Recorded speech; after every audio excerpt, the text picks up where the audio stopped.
नमस्कार विद्यार्थी मित्र हो. इयत्ता 12वी विषय मराठी आपल्या पाठ्यपुस्तकातील कविता क्रमांक 11 आज आपण अभ्यासणार आहोत. कवितेचे नाव आहे आरशातली स्त्री. शब्दार्थांसह संपूर्ण कवितेचा सोप्या भाषेत भावार्थ आपण समजून घेणार आहोत. ही एक स्त्रीवादी कविता आहे. या कवितेचा किंवा आपल्या पाठ्यपुस्तकातील कोणत्याही कवितेचा आपण भावार्थ चांगल्या प्रकारे समजून घेतला तर कवितेवरील सर्व प्रकारच्या कृती आपल्याला पूर्ण करता येतात. चला तर मग आपण आरशातली स्त्री ही एक स्त्रीवादी कविता अभ्यासूया. या कवितेच्या कवयित्री आहेत हिरा बनसोडे. त्यांचा जन्म 1939चा आहे. सुप्रसिद्ध कवयित्री व फुले आंबेडकरी साहित्य चळवळीतील पहिल्या पिढीच्या महत्त्वाच्या कवयित्री म्हणून त्यांना मराठी साहित्य विश्वात ओळखले जाते. अस्मितादर्श, निकाय, सुगावा, युगवाणी, समुचित इत्यादी नियतकालिकांमधून त्यांनी सातत्यानं काव्यलेखन केलेलं आहे. आपल्या काव्यलेखनातून आणि काव्य वाचनातून आंबेडकरांची विचारधारा महाराष्ट्राच्या कानाकोपऱ्यात प्रवाही करण्यात हिरा बनसोडे यांची कविता अग्रणी ठरली. आणि कवयित्री हिरा बनसोडे यांनी डॉक्टर बाबासाहेब आंबेडकरांचे विचार आपल्या कवितेतून संपूर्ण महाराष्ट्राच्या कानाकोपऱ्यापर्यंत पोहोचवलेले आहेत. त्यांचे पौर्णिमा, फिनिक्स व फिर्याद हे कविता संग्रह प्रसिद्ध आहेत. त्यापैकी फिनिक्स व फिर्याद या कविता संग्रहांचं मुखपृष्ठ तुम्हाला स्क्रीनवरती पाहायला मिळतं आहे. आणि जर तुम्हाला तुमच्या महाविद्यालयातील ग्रंथालयामध्ये हे कविता संग्रह वाचायला मिळाले तर तुम्ही ते नक्की वाचा. प्रस्थापित समाज व्यवस्थेच्या विरोधात बंड करणारी त्यांची कविता आहे. व्यवस्थेला जाब विचारणारी, आपल्या न्यायी हक्कांची, अधिकारांची भाषा उच्चारणारी त्यांची कविता आहे. समताधिष्ठित समाज रचनेला जन्म देणारी दलित स्त्री ही त्यांची नायिका आहे. आणि त्यांनी आपल्या कवितांमधून ज्या नायिकेला उभं केलेलं आहे तर त्या ती नायिका म्हणजे समतेचा आग्रह करणारी ही नायिका आहे. आणि तिचं जे भावविश्व आहे तर ते कवितेच्या केंद्रस्थानी त्यांनी उभं केलेलं आहे. आणि एक प्रकारचं सामाजिक वास्तव त्यांनी आपल्या कवितेतून वाचकांच्यापर्यंत पोहोचवण्याचं काम केलेलं आहे. त्याचबरोबर सामाजिक आणि सांस्कृतिक परिवर्तनसुद्धा त्यांनी आपल्या कवितेतून मांडलेली आहेत. डॉटर्स ऑफ महाराष्ट्र या ग्रंथामध्ये हिरा बनसोडे यांचा समावेश करण्यात आलेला आहे. त्यांच्या कवितांचे गुजराती, इंग्रजी, फ्रेंच भाषांमध्ये अनुवाद झालेले आहेत. एकंदरीतच कवयित्री हिरा बनसोडे या मराठी साहित्यातील एक प्रसिद्ध अशा कवयित्री आहेत. आणि त्यांचीच आरशातली स्त्री ही कविता आपल्याला अभ्यासायची आहे. या कवितेचा थोडक्यात आशय आपण समजावून घेणार आहोत. या कवितेची मध्यवर्ती कल्पना काय आहे ते आपण पाहूया. स्त्रीच्या आयुष्यातील स्थित्यंतराचा वेध घेताना कवयित्रीने या कवितेत स्त्रीच्या व्यथा शब्दबद्ध केल्या आहेत. सहज आरशात पाहताना जेव्हा गतकाळाच्या स्मृती जाग्या होतात तेव्हा तिच्या लक्षात येतं की मी ती हीच का. आणि मग तिला वाटत राहते की ते अंतर्बाह्य बदलले मी. चैतन्यमयी बाल्य, तेजस्वी तारुण्य, त्यांमधील स्वप्ने, ध्येय कुठल्या कुठे जाऊन आता कशाचेही काहीच न वाटणारी स्थितप्रज्ञता माझ्यात आली कुठून. पूर्वी हवेसे वाटणारे चांदणे, वाट पाहणारी जाई, अशा छोट्या छोट्या गोष्टींतील आनंदाचंही आता संसारात गुरफुटून गेल्यानंतर भान नसते. संसारात गांजलेल्या या स्त्रीला शेवटी आठवणीतील बालसखी नव्या उमेदीने जगण्यासाठी कसे प्रेरित करते हे या कवितेतून समजून घ्यायचं आहे. सर्वप्रथम या उतार्यामध्ये आलेले जे शब्द आहेत, काही शब्दांचे अर्थ तुम्हाला माहिती असणं गरजेचं आहे आणि ते आपण जाणून घेऊया. पहा, स्थित्यंतर म्हणजे दुसरी स्थिती, एका स्थितीतून दुसऱ्या स्थितीमध्ये जाणं त्याला आपण स्थित्यंतर म्हणतो. व्यथा म्हणजे दुःख, गतकाळ म्हणजे भूतकाळ, अंतर्बाह्य म्हणजे आतून बाहेरून, स्मृती म्हणजे आठवणी, स्थितप्रज्ञ म्हणजे स्थिर बुद्धीची, गांजणे म्हणजे छळ होणे, जाच होणे आणि उमेद म्हणजे जिद्द. विद्यार्थी मित्र हो, या मध्यवर्ती कल्पनेमधून काय सांगितलेलं आहे ते आपण थोडक्यात पुन्हा एकदा जाणून घेऊया. आणि हे जे मी आत्ता सांगतो आहे सुरुवातीला तो म्हणजे या कवितेचा थोडक्यात भावार्थ आहे. आणि कवितेचा आशय समजून घेण्यासाठी आता मी जे काही तुम्हाला सांगतो आहे ते तुम्ही समजून घ्या. पहा, आरशातली स्त्री या कवितेमध्ये कवयित्री हिरा बनसोडे यांनी स्त्रीच्या बदलत्या जीवनाचा वेध घेतलेला आहे आणि स्त्री कशी बदलत गेलेली आहे हे या ठिकाणी आपल्याला प्रकर्षानं दिसून येतं. या कवितेत वर्णन केलेली आपल्या संसारात घडून गेलेली स्त्री आरशासमोर उभी राहते हे आपल्याला या चित्रामध्ये सुद्धा दिसतं आहे. स्वतःला आरशात न्याहाळते आणि आरशासमोर उभी असणारी जी स्त्री आहे जी या चित्रामध्ये तुम्हाला दिसते आहे तर ती स्वतःला आरशामध्ये न्याहाळते आहे, पाहते आहे. तेव्हा तिला तिचा भूतकाळ आठवतो आणि अर्थातच ती भूतकाळामध्ये जाऊन पोहोचते. भूतकाळातल्या आठवणी तिच्या मनामध्ये जाग्या होतात. आरशासमोर पाहताना तिच्या लक्षात येते की मी ती हीच का, आणि मग तिला आपण अंतर्बाह्य म्हणजे आतून व बाहेरून किती बदललो आहोत हे लक्षात येते. आता विद्यार्थी मित्रो, आरशासमोर असणारी स्त्री पहा किती साधी आहे आणि आरशातली स्त्री जी आहे तर ती खूप वेगळी असलेली आपल्याला दिसून येते. म्हणजे आरशातल्या स्त्रीचं जे सौंदर्य आहे किंवा ती ज्या पद्धतीचा टापटीपणा तिच्याकडे आहे, ती ज्या पद्धतीनं खुलून दिसते आहे, तिच्या चेहऱ्यावरचे भाव ज्या प्रकारे आनंदी दिसत आहेत, तसं आरशासमोरची स्त्री आपल्याला दिसत नाही. म्हणजेच आरशासमोर असणारी जी स्त्री आहे तर तिला आपला भूतकाळ आठवतो आहे आणि भूतकाळातली ती तिला आरशात दिसते आहे आणि ही आरशातली ती जी आहे ती आता तिच्याशी बोलते आहे. आणि यावरून हे लक्षात येतं की आरशासमोर असणारी जी स्त्री की जी संसारामध्ये गुरफटलेली आहे तर ती खूप बदललेली आहे. आता ह्या स्त्रीला काय काय आठवतं तर तिला आठवतं तिचे चैतन्याने सळसळणारे बालपण, तारुण्यातील तेजस्वीपणा, तरुणपणात पाहिलेली स्वप्ने, ध्येय. आता मात्र या कशाविषयी काहीही न वाटण्या इतपत स्थितप्रज्ञता म्हणजे स्थिर बुद्धी आपल्यात आली कोठून हा प्रश्न या स्त्रीला आता स्त्री पुढे निर्माण झालेला आहे. असा प्रश्न जो आहे तो तिच्यासमोर निर्माण होतो आहे. पूर्वी रात्रीच्या वेळी शीतल चांदण्याची वाट पाहणारी जी ही पूर्वीची जी ही स्त्री आहे किंवा त्या चांदण्याची तिला वाटणारी जी ओढ आहे ती आता नाहीशी झालेली आहे. वाट पाहणारी तिची जाईची फुलं जी आहेत तर ती आता तिला आठवत नाहीत. म्हणजे अशा छोट्या छोट्या गोष्टीत सुद्धा ती पूर्वी ज्या प्रकारचा आनंद मानायची ते मात्र आता ती सगळी विसरून गेलेली आहे. ह्या सगळ्या गोष्टी आपण कसं काय विसरलो असा प्रश्न आता तिला पडलेला आहे. संसारात अडकल्यानंतर स्त्रीचं बदलणारं जीवन, संसारामध्ये येणाऱ्या जबाबदाऱ्या, बंधनं यांमुळे स्वतःकडे लक्ष द्यायलाही या स्त्रीला आता वेळ नसतो. आणि हे या स्त्रीचं जे दुःख आहे ते केवळ एका स्त्रीचं नाही तर हे एक प्रातिनिधिक चित्र आहे की सगळ्याच स्त्रियांच्या बाबतीमध्ये कमी अधिक प्रमाणामध्ये हीच स्थिती असते.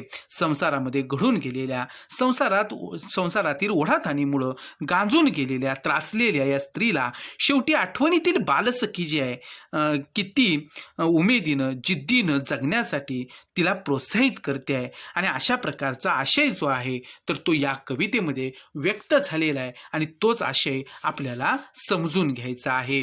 आरशातली स्त्री, विद्यार्थी मित्र हो, ही एक स्त्रीवादी कविता आहे आणि स्त्रीच्या जीवनामध्ये घडून येणारी जी स्थित्यंतरं आहेत, स्त्रीचं जे व्यक्तिमत्व आहे, तिच्या जीवनामध्ये असणारे जे ताणतणाव आहेत त्याचं वर्णन करणारी ही कविता आहे. आणि म्हणूनच या कवितेला स्त्रीवादी कविता असं आपण म्हणतो आहोत. चला तर मग आपण ही कविता समजावून घेऊया.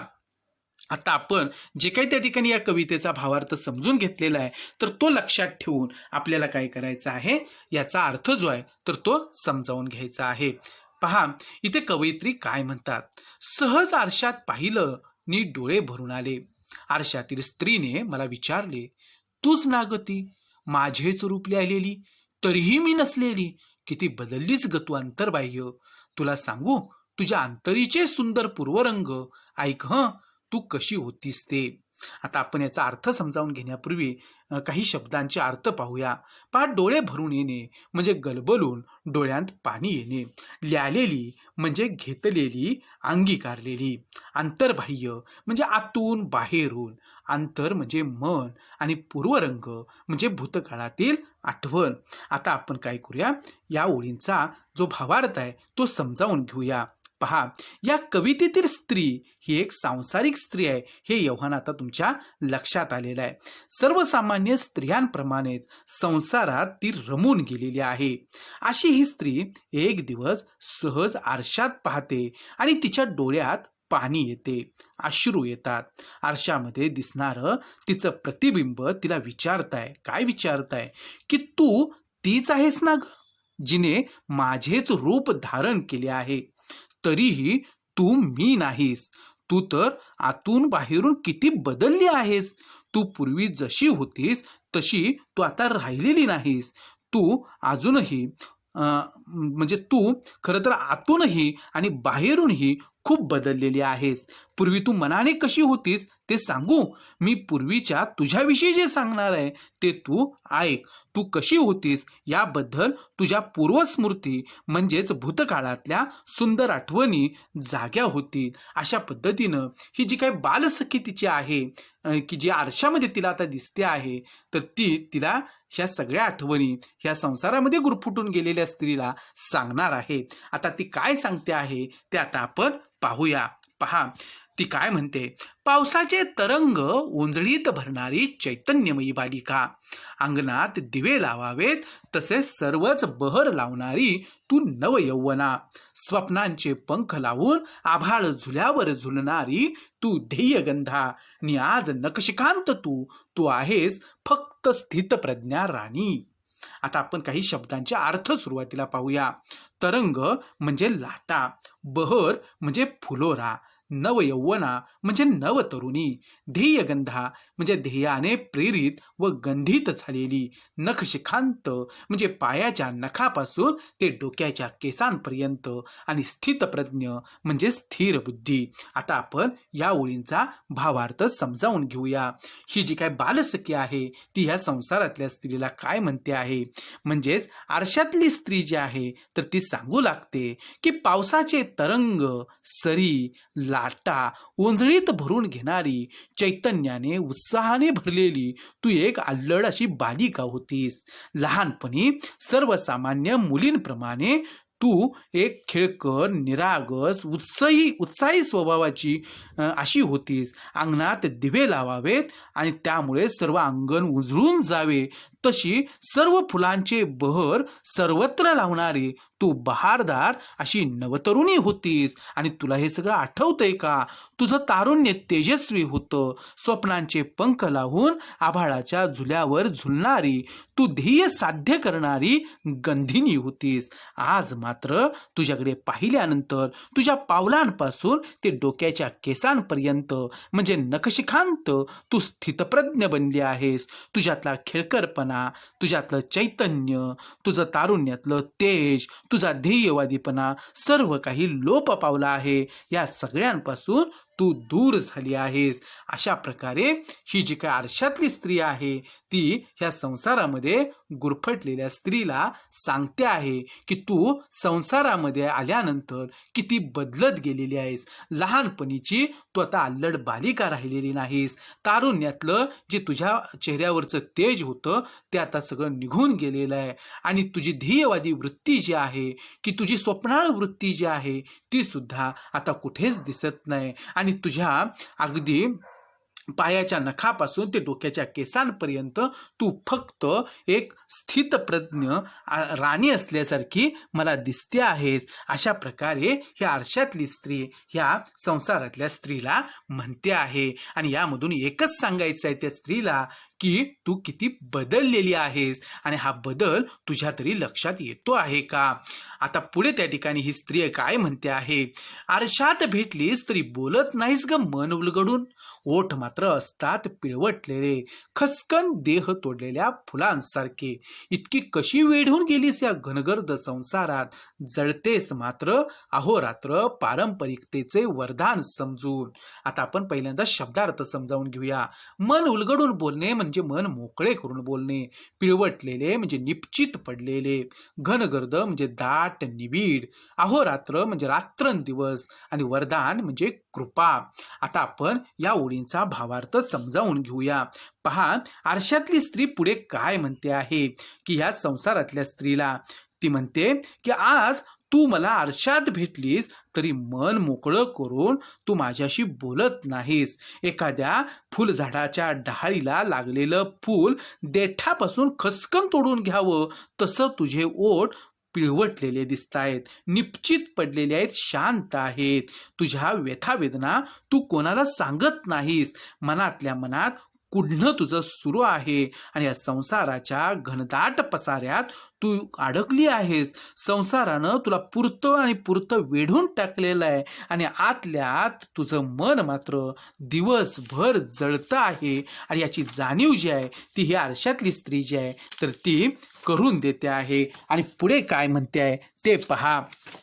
ती म्हणते आहे की पारंपरिकतेचं बंधन जे आहे तर ते समजून, तेच वरदान समजून तू जीवन जगते आहेस. म्हणजे परंपरेनं जी चालत आलेली बंधनं आहेत त्या बंधनांनाच तू त्या ठिकाणी वरदान समजलेली आहेस आणि ती बंधनं अडकवून घेऊन तू आता त्या ठिकाणी जीवन जगते आहेस. या जगण्यात आनंद नाही. स्वतःच्या इच्छा अपेक्षा सोडून मन मारून तुला आता जगावं लागतं आहे. आणि अशा पद्धतीनं तू इतकी बदलत गेलेली आहेस की याची तुला सुद्धा जाणीव नाही. अशा पद्धतीनं ही आरशातली स्त्री जी आहे तर ती ह्या संसारातल्या स्त्रीला ती किती बदललेली आहे याची जाणीव जी आहे ती वारंवार करून देते आहे. आणि भूतकाळातल्या या सगळ्या आठवणी ज्या आहेत त्या सांगून एक प्रकारे तू होतीस कशी, तू आहेस कशी आणि आता झालेस काय हे वारंवार ती सांगते आहे. आणि त्याच्यामधून ही आरशातली स्त्री जी आहे ती एक प्रकारे या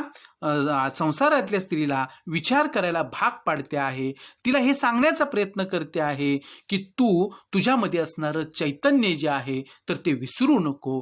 तुझ्यामध्ये असणारा ध्येयवादीपणा जो आहे तो तू विसरू नकोस. आणि केवळ परंपरेनं आलेली बंधनं स्वीकारायची म्हणून ती स्वीकारून तू त्या ठिकाणी त्याच्यात अडकून पडू नकोस. किंबहुना तू त्या ठिकाणी स्वतंत्रपणे तुझं जीवन जगायला पाहिजेस असं त्या ठिकाणी ह्या आरशातल्या स्त्रीला सांगायचं आहे.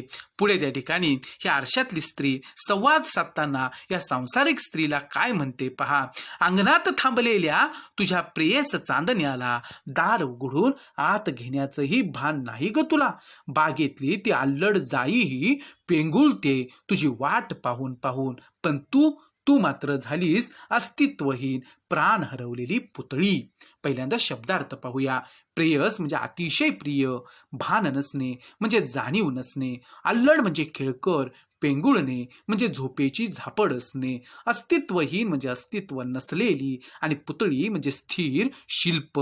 आता ही आरशातली स्त्री काय म्हणते आहे की तुझ्या घराच्या अंगणामध्ये आठवणींचे चांदणे जे तुला अतिशय प्रिय आहे, भूतकाळातल्या सुंदर आठवणी तुला आनंद देतात, त्या प्रिय गोष्टींना मनाचं दार उघडून आत घेण्याची जाणीवही तुला नाही.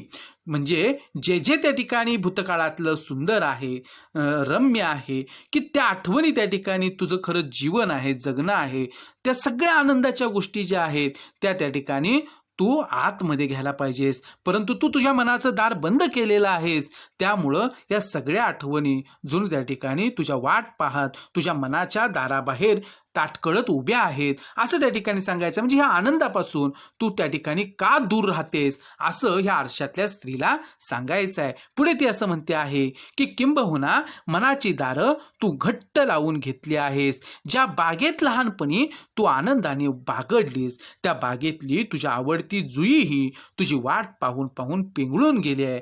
पण तू मात्र तुझे अस्तित्व विसरून गेली आहेस. तुझं मन दगडासारखं घट्ट झालं आहे, जणू तुझी स्थिर पुतळी झाली आहे. ज्या पुतळीमध्ये प्राण नसतो अशी तू स्तब्ध बनली आहेस. म्हणजे तू तुझं एक प्रकारे अस्तित्व जे आहे तेच त्या ठिकाणी विसरून गेलेली आहेस. आणि अशा प्रकारची अस्तित्व विसरलेली तुला मी पाहते तेव्हा माझं जे काळीज आहे तर ते वेदनेनं हंबरतं, आक्रंदतं असं या ठिकाणी ह्या आरशातली स्त्री म्हणते. आणि हे सांगताना ह्या आरशातली स्त्री म्हणते अनेकदा तुला मी अशी पाहते की काळीजच हंबरते रात्रीच्या एकांतात, तर हुंदका कंठात दाबून शिवत असतेस तुझे ठिकठिकाणी फाटलेले हृदय. पहिल्यांदा शब्दार्थ बघूया. काळीज हंबरते म्हणजे मन गलबलून जाते, गहिवरून जाते. कंठ म्हणजे गळा, हुंदका म्हणजे रडण्याचा आवाज, फाटलेले हृदय शिवणे म्हणजे अंतःकरणातल्या भावना एकत्र करणे. म्हणजे आता इथं काय म्हणायचं आहे, इथे कवयित्रीना किंवा ह्या आरशातली स्त्री जी आहे ती ह्या संसारातल्या स्त्रीला काय म्हणते आहे की अशा प्रकारे की तू तुझं अस्तित्व जे आहे तर ते तो विसरून गेलेलीच आहेस, आणि अशा प्रकारचे अस्तित्व विसरलेल्या तुला मी पाहते तेव्हा माझं काळीज जे आहे, हृदय जे आहे ते वेदनेनं हंबरतं. रात्रीच्या एकांतात तर तुला गळ्याशी आलेला हुंदका दाबून तुझे ठिकठिकाणी उसवलेले फाटलेले मन शिवत असतेस. म्हणजेच त्या ठिकाणी तुला जे दुःख होत आहे ते आतल्यात गिळण्याचा तू प्रयत्न करते आहेस. आणि ह्याच आरशातल्या स्त्रीला असं सांगायचं आहे की इतकी तू त्या ठिकाणी मनामध्ये ह्या सगळ्या गोष्टी दुःखाच्या ज्या आहेत तर त्या घेऊन कुढत असतेस की ती व्यक्त करण्याचं सुद्धा तू विसरून जातेस. आणि हुंदका काही वेळेला दाटून येतो, कंठाशी येतो, पण तो हुंदका मात्र त्या ठिकाणी आतच राहतो, तू व्यक्त सुद्धा होत नाहीस. आणि अशा पद्धतीनं तुझं हृदय जे एक प्रकारे फाटून गेलेलं आहे, इतकी त्या ठिकाणी तू दुःख जे आहे तर ते सहन करते आहेस. पुढे ही आरशातली स्त्री म्हणते, नी पदराखाली झाकतेस देहामधल्या असह्य कळा. तिचं हे बोलणं ऐकताच मी स्वतःच हिंदकळते, आणि अशातच ती मला गोंजारे जवळ घेत अधिकारवाणीने म्हणाली. आता असह्य म्हणजे सहन न होणाऱ्या, कळा म्हणजे वेदना, गोंजारणे म्हणजे कुरवाळणे, अधिकारवाणीने म्हणजे हक्काने. आता इथं ही जी आरशातली स्त्री आहे ती काय म्हणते पहा, की स्वतःच्या मनाची समजूत घालत असतेस. आणि ह्या संसारातल्या स्त्रीला ती म्हणते आहे की नी पदराखाली झाकतेस देहामधल्या असह्य कळा. म्हणजे स्वतःच्या मनाची समजूत घालत असतेस, आलेलं रडू आवरण्याचा, पदराआड लपवण्याचा प्रयत्न करतेस. चेहऱ्यावरच्या खोट्या हसूने आतलं दुःख तू लपवण्याचा प्रयत्न करतेस. आरशातल्या स्त्रीचं म्हणजेच बाईच्या दुसऱ्या मनाचं एक प्रकारे हे बोल ऐकून आरशात बघणाऱ्या स्त्रीचं मन हे हेलावून गेलेलं आहे. तिला आता स्वतःच्या अस्तित्वाची जाणीव झाली, आणि अशा स्थितीतील या सांसारिक स्त्रीला आरशातली स्त्री गोंजारते आहे, मायेनं कुरवाळते आहे, जवळ घेते आणि अधिकारवाणीनं म्हणते. म्हणजेच हे संसारातली स्त्री की जी स्वतःचं अस्तित्व विसरून गेलेली होती, आता त्या अस्तित्वाची जाणीव जी आहे ती ह्या आरशातल्या स्त्रीनं करून दिलेली आहे. आणि ही आरशातली स्त्री आता त्या ठिकाणी अधिकारवाणीनं ह्या संसारातल्या स्त्रीला सांगण्याचा प्रयत्न करते. काय म्हणते पहा, रडू नकोस खुळे, उठ आणि डोळ्यातले हे आसू सोडून दे शेजारच्या तळ्यात, नी घेऊन ये हातात नुकतीच उमललेली शुभ्र कमळाची प्रसन्न फुले. आता खुळे म्हणजे वेडे, आसू म्हणजे अश्रू, आणि प्रसन्न म्हणजे टवटवीत. आता ही आरशातली स्त्री आपलं अस्तित्व त्या ठिकाणी त्या अस्तित्वाची जाणीव झालेल्या या संसारातल्या स्त्रीला काय म्हणते आहे की अगं वेडे, रडू नकोस, उठ, डोळ्यात हे अश्रू शेजारच्या तलावात सोडून दे, दुःखाला वेदनेला दूर कर, भोगलेल्या वेदना तू आता विसरून जा, विश्वासाने उमेदीने पुढचं आयुष्य जे आहे ते जगण्यासाठी तू तयार हो, आणि तुझं स्वत्व जागं कर. जा त्या तळ्यात उमललेली कमळाची त्या तळ्यात नुकतीच उमललेली जी कमळाची फुलं आहेत, ताजी टवटवीत फुलं जी आहेत ती तू हातात घेऊन ये. म्हणजेच भविष्यातील तुझ्या जीवनासाठी कमळाकडून प्रेरणा घे, नव्या उमेदीनं तुझं स्वतःचं जीवन जगण्यासाठी आता तयार हो. परंपरेनं घातलेली बंधने झुगारून दे, स्त्री म्हणून दुर्बलतेचं जिनं आता जगणं सोडून दे, स्वतःचं अस्तित्व विचारात घेऊन त्याचं भान ठेवून आता जीवन जग. अशा प्रकारे उमेदीनं जीवन जगण्याचा संदेश जो आहे तर तो ही आरशातली स्त्री म्हणजेच या संसारातल्या स्त्रीची बालसखी जी आहे तर ती त्या ठिकाणी देते आहे. एकंदरीतच या कवितेमध्ये आरशातली स्त्री म्हणजे ही सांसारिक स्त्रीच आहे, तिचंच ते रूप आहे, तिचंच ते अंतर्मन आहे, आणि म्हणून हा स्वतःशीच स्वतः केलेला मुक्त व एक सार्थ संवाद आहे. स्त्रीचं स्त्रीत्व, तिचं व्यक्तिमत्व तिनेच घडवण्यासाठी सज्ज व्हायला हवं, असा सकारात्मक संदेश जो आहे तो या कवितेतून कवयित्रीने दिलेला आहे. विद्यार्थी मित्र हो, तुम्हाला ही कविता नक्कीच समजलेली असेल. याच प्रकारचे व्हिडिओ पाहण्यासाठी हा चॅनल सबस्क्राईब करायला विसरू नका. आज आपण या व्हिडिओमध्ये इथेच थांबू. धन्यवाद.